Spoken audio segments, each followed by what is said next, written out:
Hello, my name is Trinya Lemlandig, and today I'm going to explain Ohm's law. Ohm's law is all about the relationship between voltage, current, and resistance. May formula siya na B equals I times R. B or voltage, ito yung pressure na nagtutulak sa kuryente para mag-flow. I or current, ito yung actual na daloy ng kuryente sa wire. R or resistance, ito naman yung hadlang or obstacle sa pagdaloy ng kuryente. Voltage is like water pressure. Current, ito yung flow of water. And resistant is parang sikip ng hose. Kapag mas mataas ang voltage, mas malakas ang agos. Kapag mas mataas naman ang resistance, mas mahina ang daloy. Kaya importante ang Ohm's law kasi ginagamit siya ng mga electricians and engineers para mag-compute at mag-fix ng circuits.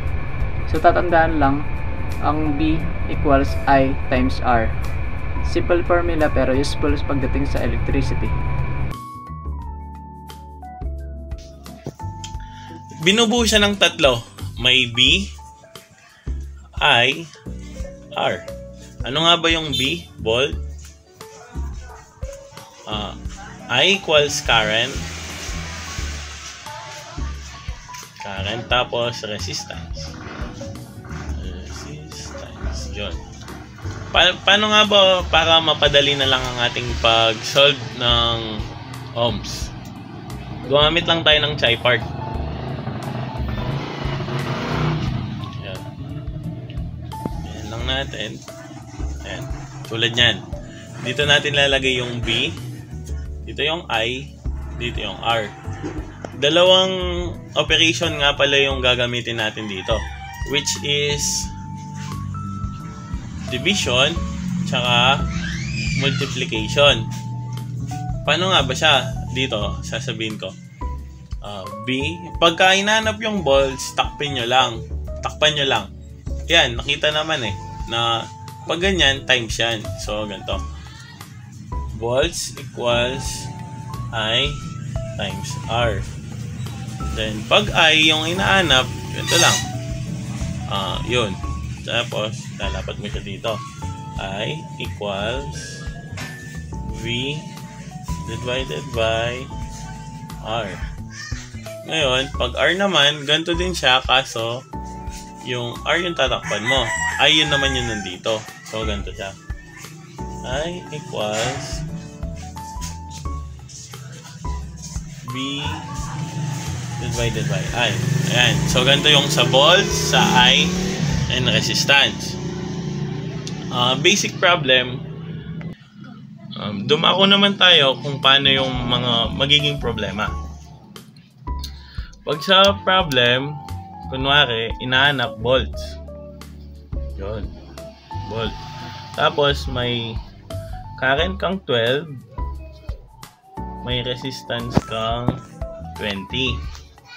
Pag ganyan, isusulat mo lang, B equals, eto, gagayain mo lang ito, I times R. So, pag ganito, i-input mo lang 12, bring down mo to, times 1020. Lang, para mabilis tayo.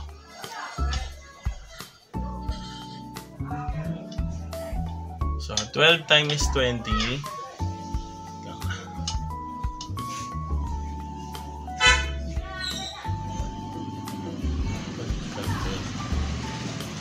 12 times 20 equals to 40.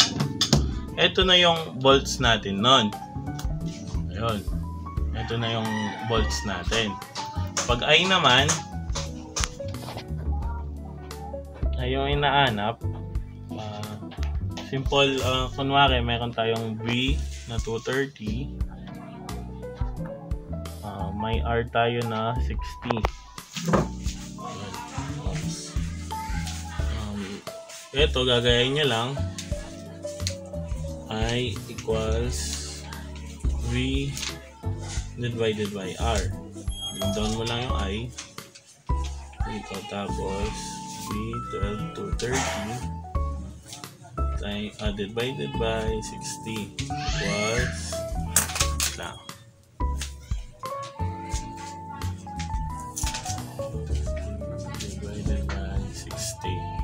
Meron tayong I na 3.8.